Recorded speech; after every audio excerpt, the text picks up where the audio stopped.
Good evening, everyone. Thank you for joining us for another weeknight webinar with the World Affairs Council of Maine. Tonight's program is something different, but also something universal and something fundamental when we think about ways to strengthen, reinforce, and build community, and that's parks and clubs.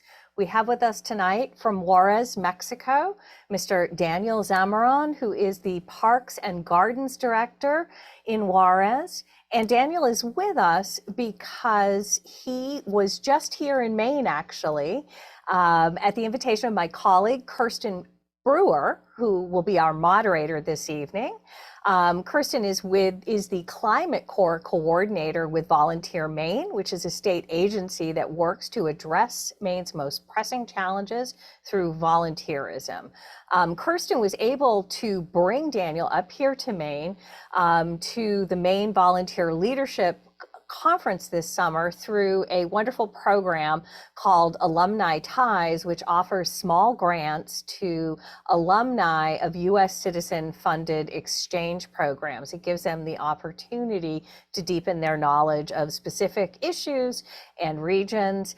Kirsten, of course, in addition to being the Climate Corps coordinator, is a two-time American Corps alum and a Fulbright English teaching assistant in Korea.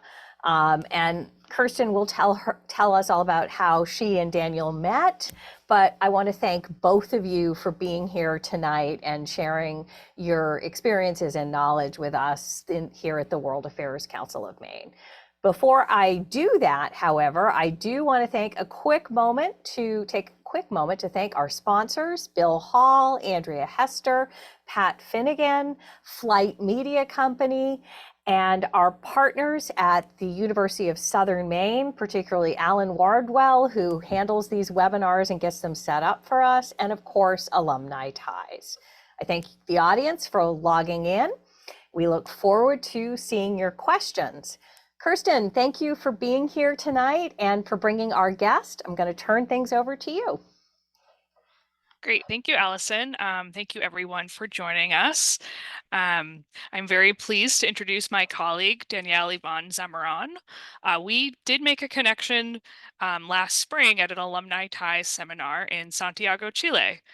Like Allison was saying, the Alumni TIES program, that stands for the Alumni Thematic International Exchange Seminars, and they're gatherings for U.S. government-sponsored exchange program alumni to network and learn from each other. There's a follow-up program for participants, the Small Grants Initiative, which has funded this webinar tonight in our project. Now to introduce Danielle. Danielle is an architect and the director of Parks and Gardens for Ciudad, Juarez, Mexico. He oversees the foresting of parks and street medians in the city, the donation of trees, and environmental education for better practices of tree planting and vegetation in urban environments. Throughout his career, he has been an environmental activist working on educational projects regarding water management, plastic recycling, and opposing mining projects near urban areas. He has also been a social and political activist and worked with vulnerable communities to improve public spaces and promote citizen participation. With that, and I'll turn it over to Danielle, and I'm going to share some slides for Danielle. Thank you very much, Kirsten. Well, what I'm going to show you guys here today, it's a project that we came up with in the municipal administration of here of Ciudad Juarez. Let me give you a little context before we start with the presentation. We are living in a city that is a borderland city with El Paso, Texas. Actually, this city, it borders with two cities in El Paso and Salina Park, New Mexico. So it's a tri-state borderland area. What I'm going to show you, it's one strategy we came up with after reaching the position of our major came up with was elected 2 years ago to be mayor of the city after a really long time of other political side parties governing the city. So when we reached the position, then we realized that we had a lot of issues in the city regarding lack of planification, lack of investment in public spaces, and also the situation with the climate change that in a city like ours that is located in a desertic land complicates a lot of the things we manage in the parks. So when we solved that situation, then we came up with this strategy named Park Clubs, which is a strategy of intervention in public spaces. And the main objective of this project is bring the community to participate in intervention of the public space. So after starting this administration, we started to go and meet people in different areas of the city. We started to looking for the people that we already knew that they were doing action to improve public spaces, mainly parks. And then that because, you know, the parks represent one of the main expression of the public space. So parks contribute to social cohesion and public health. They also stimulate community and economy engagement, and also economic development. Next, please. So the city, it's right now about 1.6 million people population, and in the entire city, we have almost 2,900 spaces that are considered public space, and are designed as parks in the city. That amount of public space is a really huge challenge for us, since the city has been growing a lot in the past few years, but the budget we have to maintain all those spaces are growing in a different pace, way slower than we would like to. So we face a lot of abandonment of the public spaces. I mean, the government in the past, they were just forgetting about the public space. They didn't invest that much in the public space. And also, like I was telling you, sometimes the planification was not there, and the growth of the city was happening in the interest of some economical and political groups instead of the planification that the city should have in order to grow in a correct manner. So that was another problem. Also, the vandalism that we can find in a city like ours, where we have a lot of population migrating, people that doesn't have any belonging feeling to the city.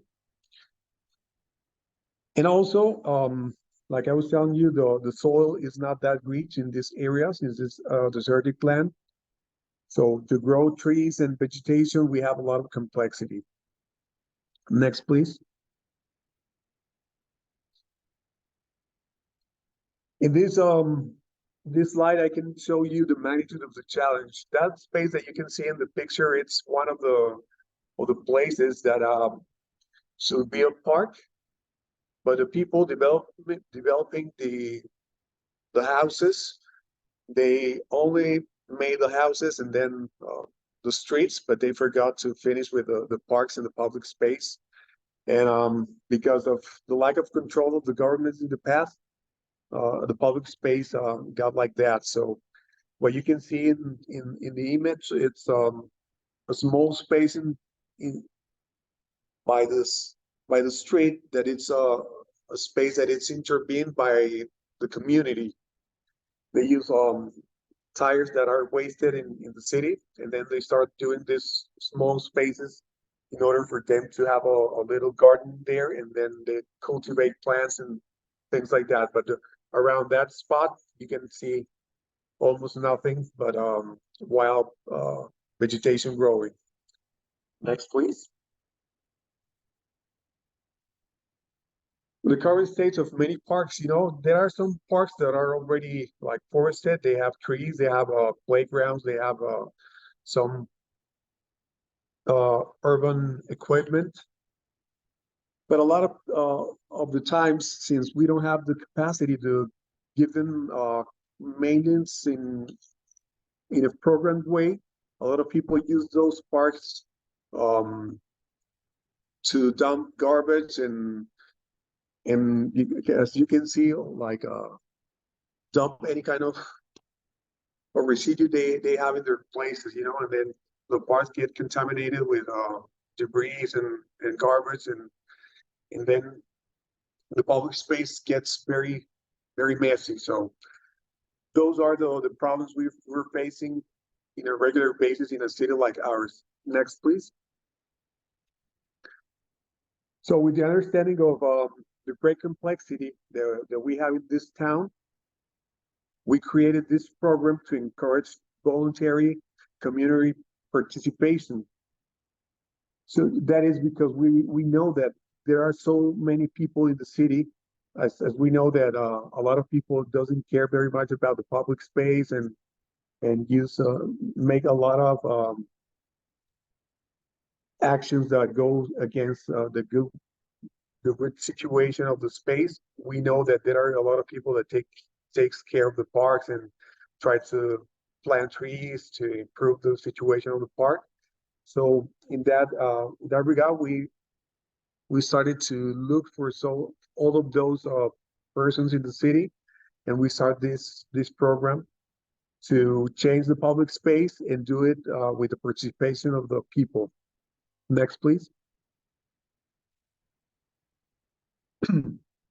Well, the benefits we know that the parks has, and this is not only an idea we have, it's something that it's proven internationally. We know that when we have a very good public space, like a park, the crime rates goes down, because when people gather together in a good place, they meet each other, they take care of their neighbors. When we don't have that, the people doesn't care about who lives next door, So that is one of the things we know it works. Also, as the pandemic hits and we can saw worldwide, it's very, very helpful, being in a public space, in an open space, in a green space where you can sit under the tree, listen at the birds singing, and having this sensation of being in a good way in the nature. That helps to bring a lot of health, and physical and emotional health. Also, when the people participate in intervention of the public space, they start feeling that the space belongs to them, and then that creates a sense of belonging to the neighborhood. In a place like our city, where we have a lot of people coming from different places of Mexico and from other countries, it is something that we need to encourage a lot. Also, in a city where there is by the desert, we have a lot of complexity with the climate change. In a desertic land, naturally, you're going to have really high temperatures during spring and summertime. But with the climate change, we are having very complicated situations right now. Usually here in Ciudad Juarez, when we have the peak of summer, the temperature, it's around 100 degrees Fahrenheit. That is in the peak of the summer in historic records. This summer, we had the first day of summer over 102 degrees Fahrenheit. And in the peak, we have almost 111 degrees. So this is also strategy to try to mitigate the impact of climate change, planting trees, doing green spaces in order to try to create microclimates in the city. Also, the parks are ideal spaces to capture rainwater What I can tell you about the city is that we have the fresh water supply. It comes from underground water basins. So if we cannot capture rainwater, then we're going to be having a lot of issues in the near future with the water supply of the city. Next, please. Well, a park club, like I was telling you guys, it's a program that seeks to create volunteer alliances, and the purpose of this is to rehabilitate parks all around the city in collaboration among citizens, government agencies, private sector, and any other stakeholder that is willing to integrate this kind of a strategy. Next, please. This is a little bit like a really condensed situation of this effort that we're doing right now. Right now, the center of all of this effort is the rehabilitation of the parks. In the top, we are the government. It's our responsibility to take care of the public space. In one side, we have the public sector. We can say that they have all of these programs that they have to social responsibility, to invest some of the resources they have in order to achieve some certifications. So they are participating also in the program, and also NGOs that works with climate change mitigation, to social issues, etc.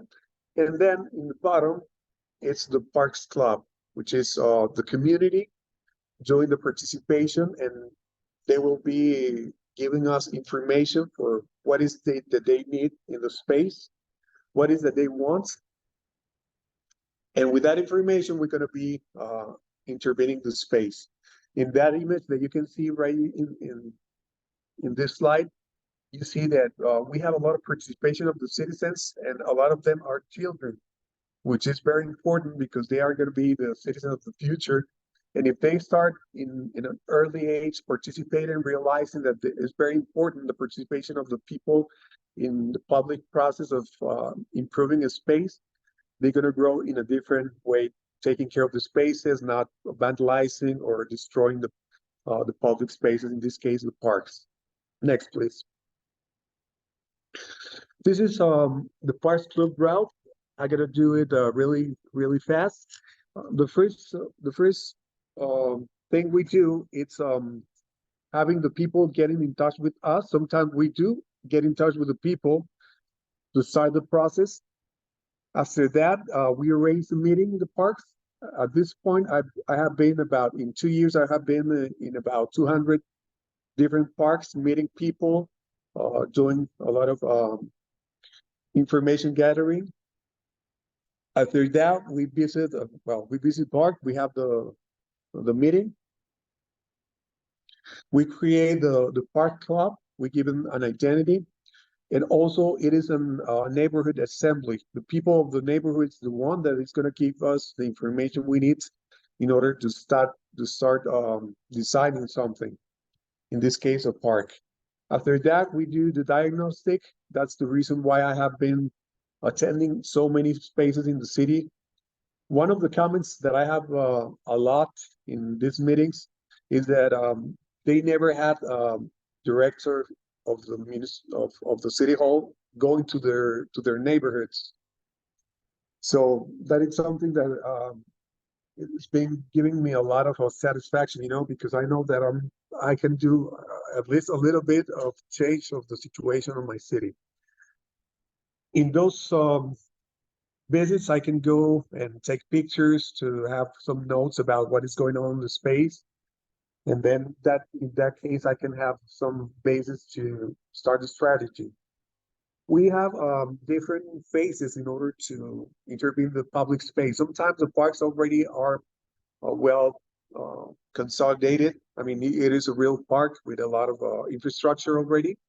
So in that case, sometimes all we got to do is do an irrigation system, go plant trees, which is something we don't have to use so many resources. So sometimes we do start with those interventions in the first phases. In other cases, we need to do participatory design. In those cases, we go and we do like a workshop. The people start telling us what kind of colors they like, what kind of shapes of objects they like, and all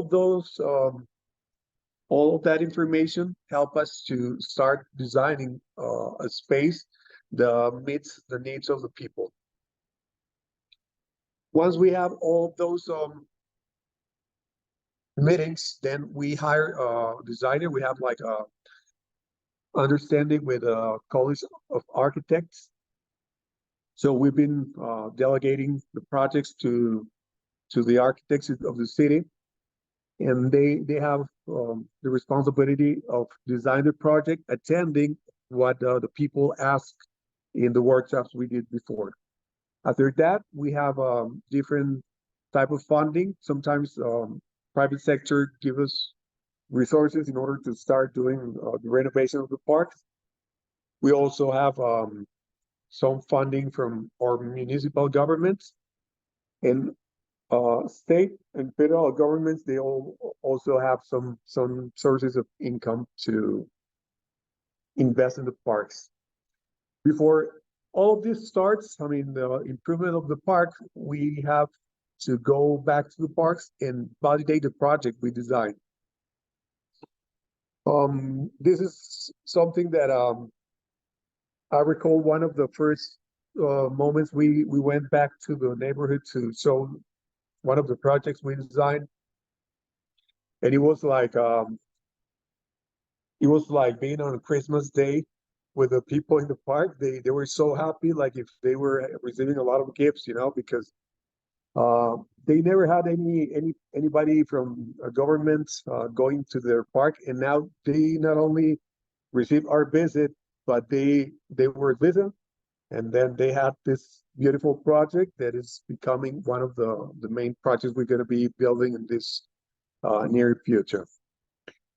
Once the people in the neighborhood validate this project, then we go to the execution. Sometimes like I was saying, sometimes we got some resources from private sector, sometimes with our own resources. But in a minute, I'm going to tell you about another strategy that is going on here in our city. Next, please. Okay, the goals that we have with this project right now, it's well, in the first place, recovering the public spaces, encourage the community bonding, very important. So mainly in a city that has a lot of issues with violence, like it is Ciudad Juarez right now. Fostering the sense of belonging, like I was telling you guys before, in a city where you have a lot of people that was not local here, that migrated from other states or other countries, we have a lot of issues with the sense of belonging of the people. Also generate the appropriation of the public space from the citizens. Promoting environmental education, that is one of the things that we do a lot when we go to the parks. And also change the way water is used, establishing drip irrigation, and when we have the access, treated water from different sources in the city, and spray irrigation also in the parks.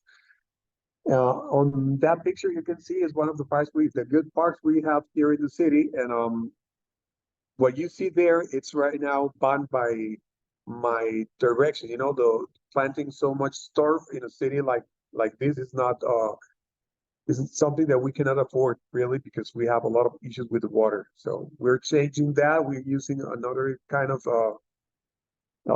like mulching and stuff in order to have those public spaces without the turf. Next, please.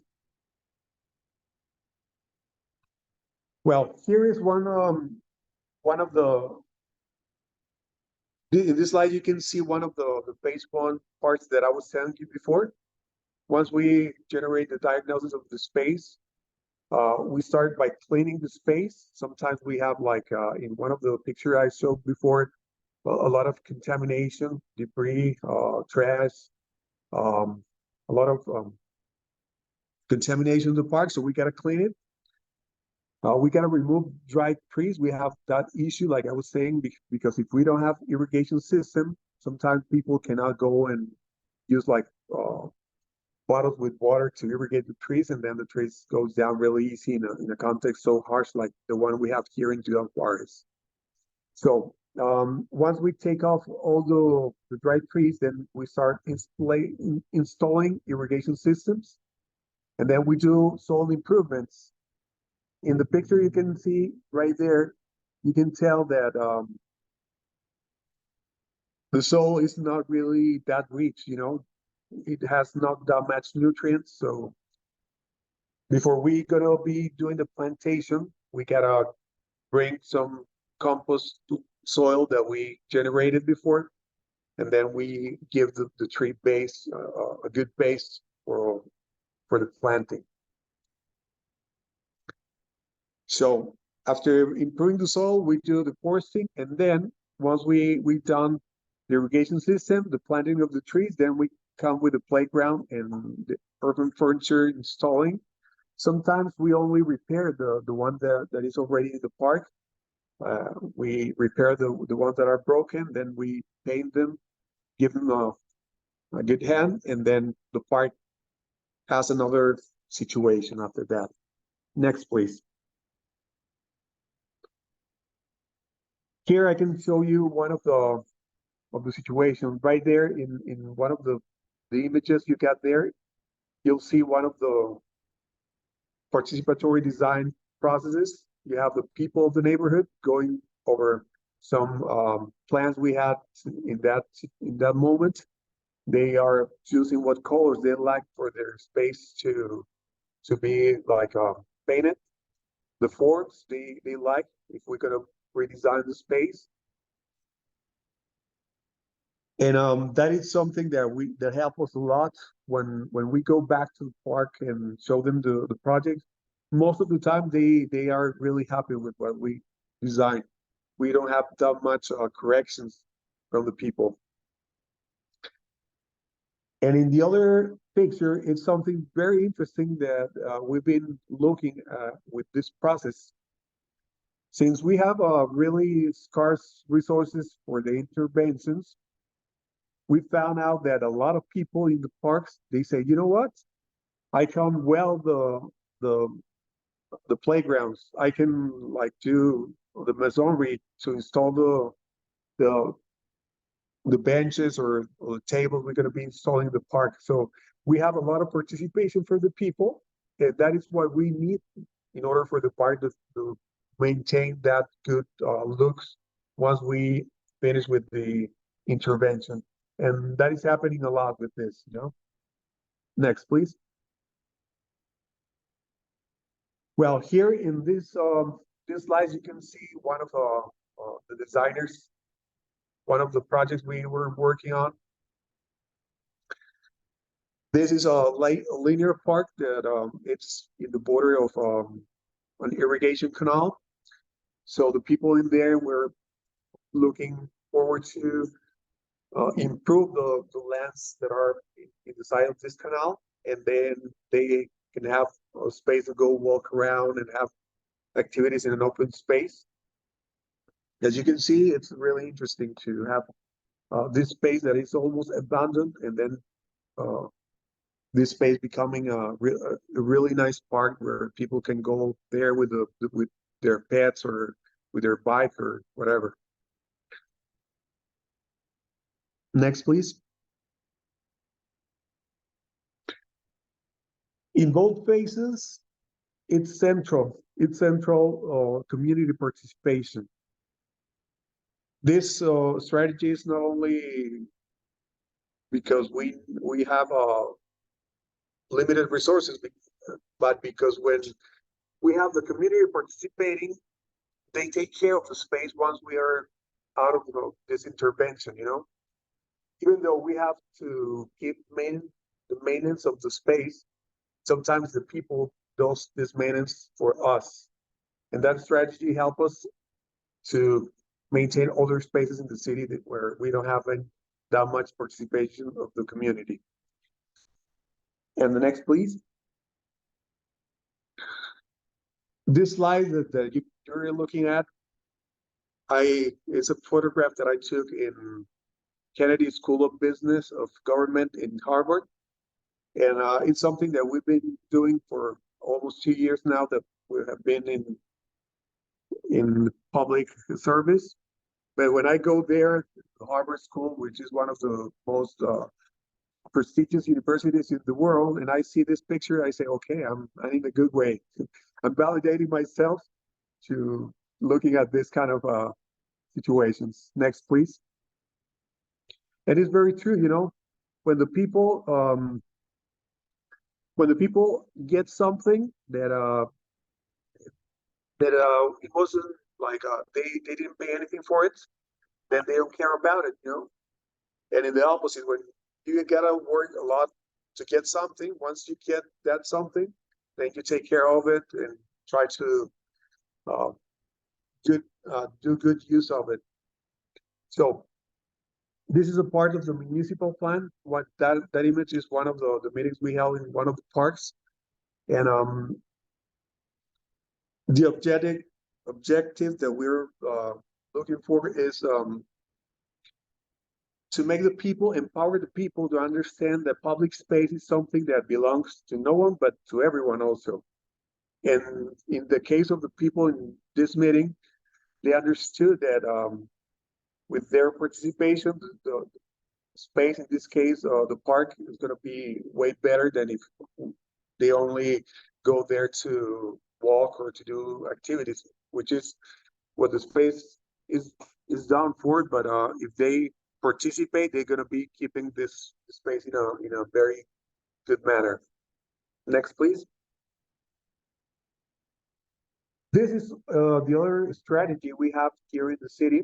This is called participatory budget. In Spanish, presupuesto participativo.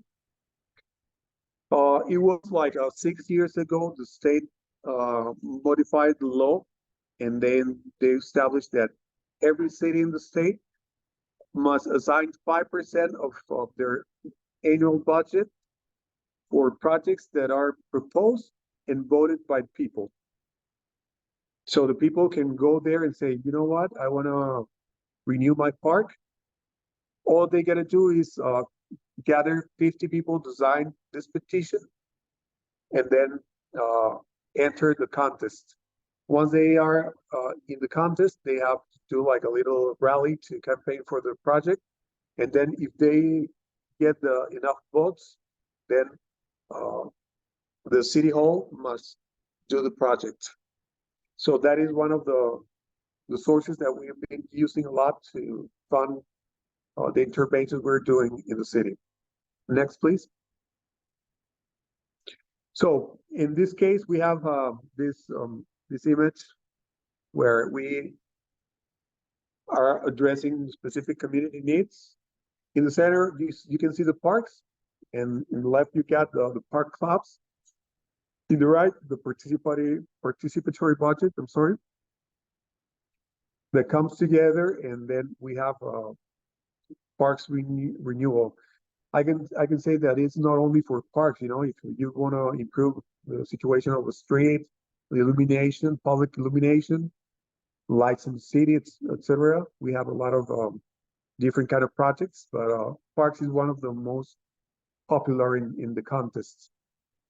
So, like I was telling you before, it's really to promote the appropriation of public space, and the people that is proposing the projects, they are very committed to maintain the parks after the park is renewed. So that is a really good tool for us to keep improving the city in this regard.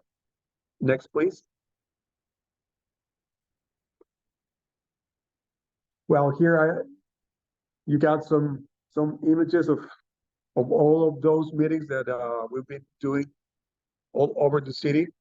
Sometimes we have parks that are in a decent shape, you know, not that complicated parks, but then sometimes we can find some places where the people has this plot of land that is really contaminated. We don't have anything in there, so we're doing the project from the very beginning. So once we build this kind of projects, it's really satisfactory to see the people that has been in abandonment from the state for a really long time, receiving some benefits from the government after so many years in the abandonment. Next, please.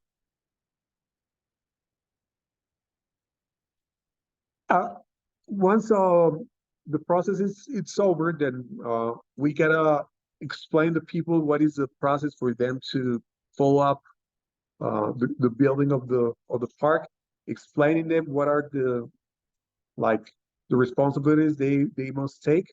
In this case, we ask them to help us to watch out for the park, to irrigate sometimes, to plant some trees, take care of the trees that are planted, and call us when we have like leaking in one of the irrigation system or any problem that might arise in the park. They can call us, and then we go back there to help them to fix the problem.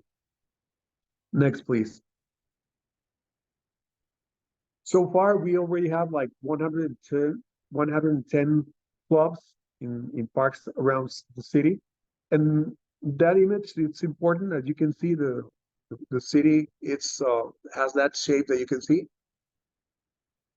In the upper part of the image, you're gonna have the river that is the border between Mexico and the United States. Other than that, we have 12 parks all over the city. It doesn't matter if the neighborhood is really poor or it is in the wealthiest part. If the people is willing to help us to improve the public space, we're going to be anywhere in the city, which is a really good strategy because the people doesn't feel that we're leaving them behind because they have resources or because they don't have resources. So it's really democratic strategy. Next, please. Well, this is the last slide that I'm going to show you. I want to thank a lot Allison from World Fair Council, Kirsten Brewer, and all the staff of Volunteer Maine for inviting me to do this presentation and to went to Augusta last I don't know a few weeks in the past. And these are some strategies that we already been working with. Like I was saying, the participatory design, tactical urbanism, which is a strategy of intervention that doesn't require that much of resources. We use color, paintings. We have recycled materials to do like tables, benches for the park, sometimes playgrounds and stuff like that. We can have all of those materials in the private sector that they dispose. So they donate all of that, and we can use that materials in order to start working with the people and improving the parks. Thank you very much to all, and I hope you have a few questions for me.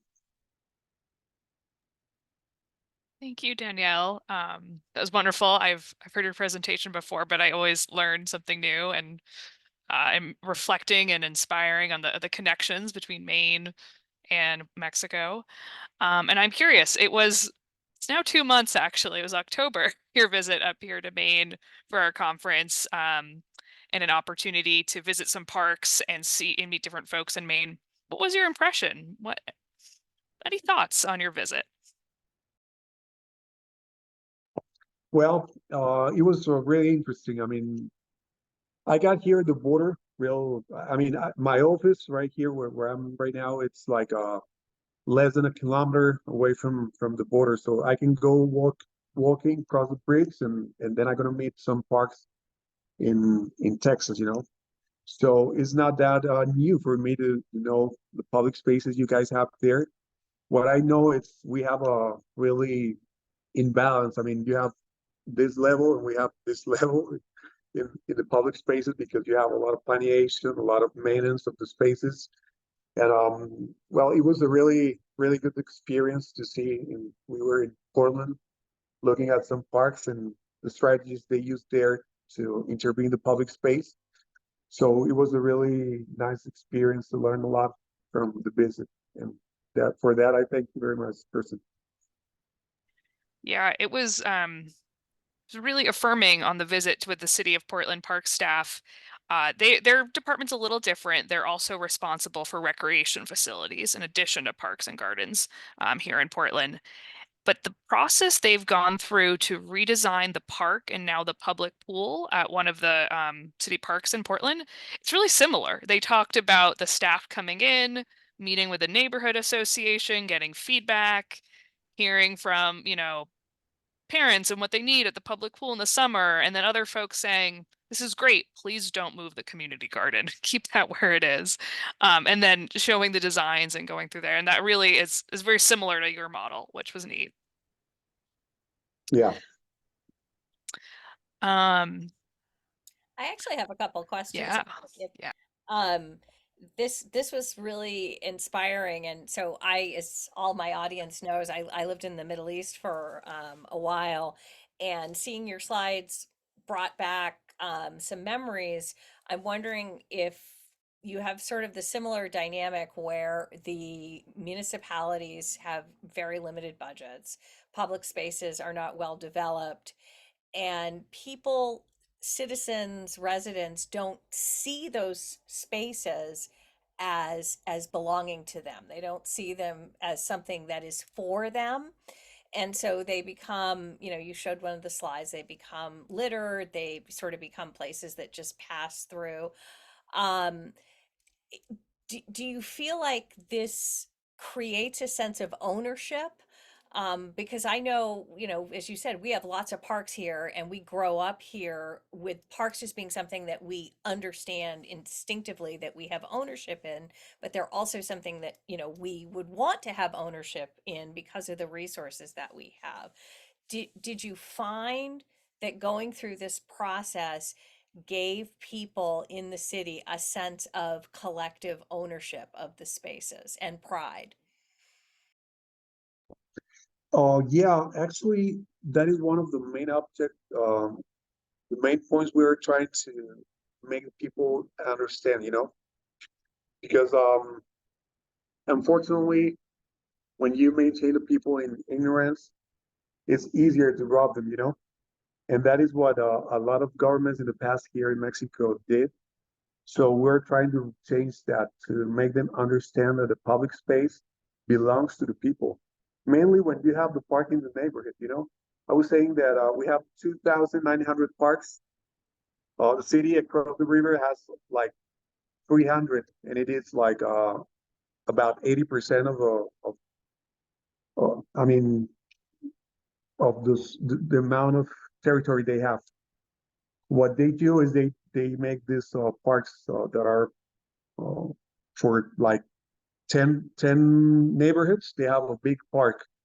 We have like 2 or 3 parks in each neighborhood, which is, for me as an architect and a urban planner, it's a mistake. That complicates a lot of things, starting with the maintenance of the space and a lot of other situations. But yeah, I think we're achieving that goal to making the people understand that the public space belongs to the people in the neighborhood, and that is something that I wish I can achieve once I'm done here in this position that I'm right now. And I use a lot of time. I was talking with Kirsten when we were uh, after finishing the event we attended, and I was telling her that even without realizing, I was using a lot of time, my personal time or free time, going there to the places, speaking to the people, because I grew up in a context where my parents were like activists, and they were all the time trying to push changes to have a better city, a better country. So for me, this is an opportunity that I'm not willing to waste. So that's why I'm doing all this work. Once I think about it, it's voluntary work for my part, which is something that gives me a lot of satisfaction. I can see that. Just to follow up, maybe it's too soon in the process, but have you seen your effort that is going into creating this relationship with community and building community through the parks translating into other forms of civic engagement? Maybe people increased voting, people attending public meetings, volunteering with other sorts of public initiatives, any of those sort of follow-on effects? Yeah, actually, like the government we have right now at the federal level and at the municipal level, it's a government that mostly never got to power in the past. So we're doing a lot of things really different, and the people is realizing about it. So our president, Mexican president, has like 70% of approval from the citizens. We have this mega infrastructure projects in the country, like big train in the south of the country, like big airports in different areas to promote like a lot of tourists, commerce and stuff. And in our local environment, we have that also, like the participatory design. In the past, like 2 or 3 years before us, it was that process, but almost nobody participated in because they were saying, well, they say they're going to be doing our project, but they don't do it. And right now, the people looking at me after never seeing a director of the municipality going to their place, they say, oh, there is a change already, even before we build the new space, So right now, this contest, the participatory budget, is increasing each year. The participation of the people proposing new projects, voting. Like from the first year we were in office to the second year, we doubled the participation of the citizens in this process. So I think with the time, we're going to be increasing a lot this understanding of the people that they are something that can impact the situation of the city, and that is something really nice to be looking at. That's an amazing achievement. Really, it's extraordinary. Sorry, I've got so many questions because this is so interesting. On the water end, are there plants that are indigenous to that area that require less water? Again, thinking comparatively, in the Middle East, often lavender, rosemary, there were specific plants that could just sort of grow with limited resources and sometimes rough soil. Yes, actually, um, there is something that I've been speaking a lot because myself, as the park director of the city, I'm the authority regarding the plantation of trees in the city. So when I get to this position, I realized that for a really long time, this city was sitting on a spot with a lot of underground water basins. So there was a very bad culture of using the water that we have in the faucets in any home or anywhere. So the people was wasting a lot of water, and in the parks, that was something even worse because we got like water faucets in the parks, and we don't charge for the water. So the people was wasting in a really bad manner. So right now that the city grew up really in exponentially manner, we're having issues. We're struggling with the water supply. So right now, I was modifying the plants that we can plant in the city. Right now, we have like 10 different varieties of trees. Three are the main ones that we're proposing to people to plant, which is mesquite, green stick or palo verde, what we call it, and the third is huizache. Those are native species from a desertic lands, and if you plant them and give them like a small basis, they can start growing. Sometimes one of those species, uh, the seeds go flying around the city, and then in the break of the concrete, the city goes in, and then plant goes out and it grows in the concrete. That resilient are those kind of plants, and we don't have to water them. We don't have to take care of them. So we are trying to make the people understand that that is the plantation we got to do, because in the near future, when I mean, the projections we have for having water in the city, it's about 2030. After that, it's going to be really, really complicated for the city to have sources of water for the people. So right now, what we're doing is trying to make a lot of irrigation system in the parks to reduce drastically the amount of water we're using to irrigate the parks.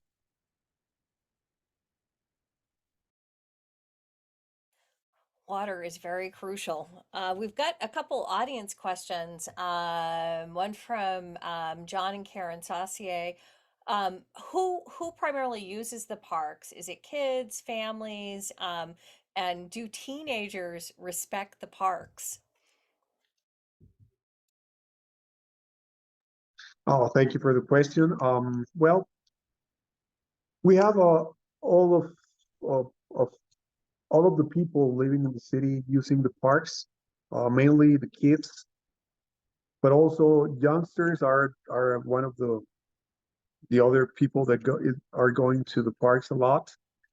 Something that I found out is that in our parks, unfortunately, we have infrastructure for the children and also for adults and elderly people. But it's like somehow we forgot to do stuff for youngsters, for teenagers, you know. So sometimes we go and meet the people and they say, hey, you know what? The teenagers are destroying the park. They're doing this, they're doing that, like if they were bad people, you know. And I was trying to make them understand that, you know what, they have a lot of energy. They're looking for things to do. Sometimes they are climbing the playgrounds that are designed for kids. So that's why they destroy the spaces, you know. So what we've been doing a lot is designing this infrastructure of calisthenic programs like bars and stuff like that. In that case, that is the target. We're giving them the youngsters these spaces for them to go and use that energy they have in that age to work out, do physical activity, to drain their energy and get physically stronger. And we're betting that we can create a better sportsmen in the city with this program. So tackling the problem by engaging them. It's great. Joyce has a question here. With so many potential parks, how does the local government decide where to invest the resources? And I know you talked about the competition, but she's actually asking the same question that I sort of had, like, how do you get people to trust the process of the competition? Are there concerns? I mean, does the competition overcome those concerns about corruption and things being fixed, and conflicts, or did you do something else to build trust around that process? Well, thank you very much, Joyce, for that question. It's very, very important to have that question, mainly because our country has a lot of really ancient history of fraud and manipulation of electoral processes. But it's working really, I mean, smoothly, I think, because the system we have, it's each citizen can go and vote for three projects.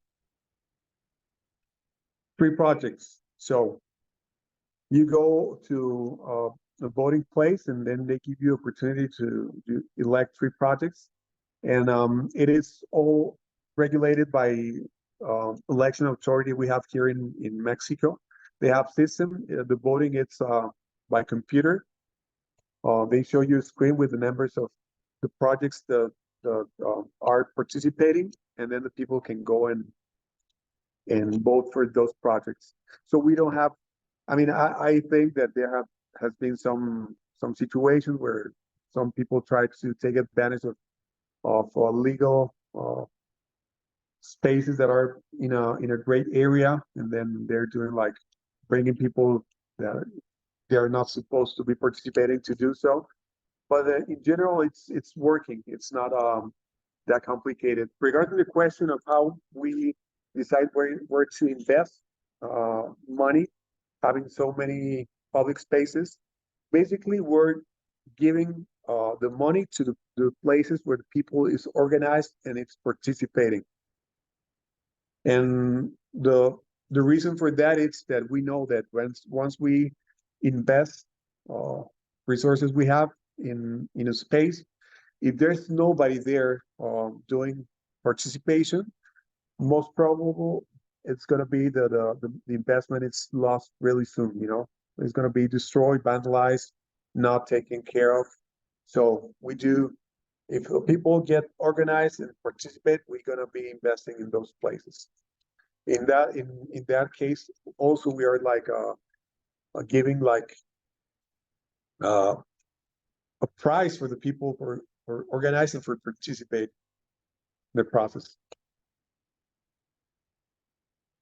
So the money follows the participation.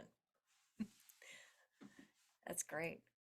Kirsten, do you have any questions to add? A common question I think we heard when you were visiting in Maine, Danielle, was you mentioned how Juarez is home to lots of folks from all over Mexico and all over the world. And it sounds like some people move there and maybe settle in the neighborhoods, but also the situation, it sounds like in your parks right on the border, a lot of people are there temporarily. And in Maine, we have a parallel with a lot of folks coming from the southern border, other parts of the world, and a separate community also in the Portland area and other places living in our parks outside. Not really in the most suitable conditions. Just curious, what does that look like in your work, and how are you and your staff managing that global situation that we know also here in Maine? Thank you, Kirsten. Well, it's really complicated, because there are so many people migrating and coming over to this town. If you guys that has really higher budgets that we do are struggling with that situation, you can imagine then the problems we have here. So local government is having like this tents in some places that we designed to give them the most basic spaces for them to go. Even though we don't have the kind of weather you guys have there with a lot of snow and really cold weather, we do have cold weather here. We have like -3 degrees just a few days back. So we're getting really cold days here also. So they gotta have spaces where they can go and have shelter. Also, a lot of people are like helping these people, giving some small job to do for them to have something to have money to eat or the most basic needs they have. Some others are resenting them. That is the situation all over the world. When you see something that comes from other place and have different culture or different costumes, they don't like, and they start hating them, which is something that myself personally, I'm trying to make people understand that they are not doing that because they want, because they have the necessity to migrate, and also ask them to think about when they need help, and then somebody, maybe a family member, maybe a friend, help them. So you got to put in that situation yourself to understand that people that is not doing it because they want, that because the situation in their places were really complicated. So sometimes they are fleeing from violence, from crime, from hunger. So we got to be human beings and help people in need.